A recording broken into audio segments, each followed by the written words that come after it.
Climate change is driving insurance rates higher in Canada. Climate change is not only driving up insurance rates in Canada, but raises questions about private coverage even being available to some people. Statistics Canada's latest inflation report showed home insurance costs were up 8.2% nationally in June, compared with 1 year earlier.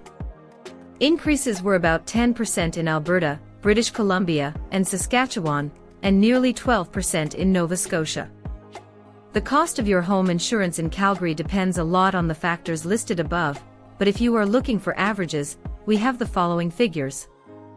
The monthly average for Calgary home insurance is $139. The monthly range for Calgary home insurance is $81 to $265. The yearly average for Calgary home insurance is $1,670. The yearly range for Calgary home insurance is $980 to $3,183. A big chunk of the increased premiums was because global reinsurance companies reevaluated Canada's risk profile and jacked up their prices. A reinsurance premium is an amount of money that an insurance company pays to a reinsurance company to receive a specific amount of reinsurance coverage over a specified period of time. Insurance companies purchase reinsurance to hedge their risks.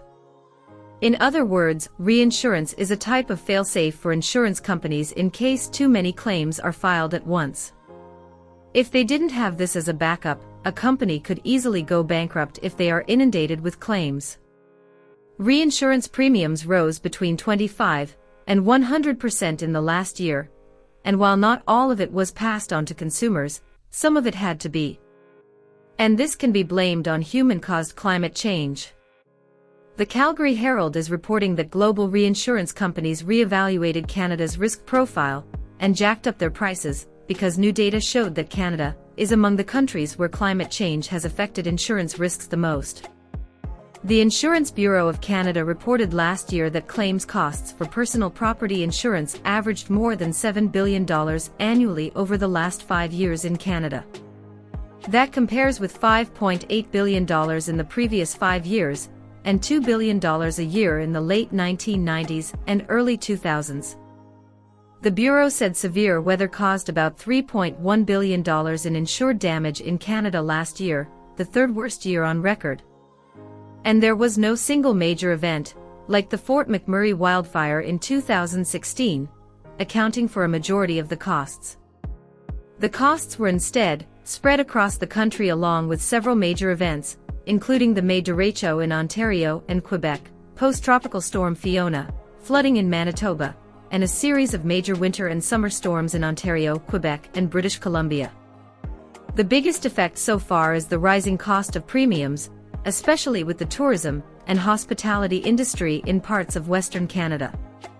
Many businesses haven't been able to renew their insurance in recent years. It is not imminent but possible that those conversations might eventually happen in Canada.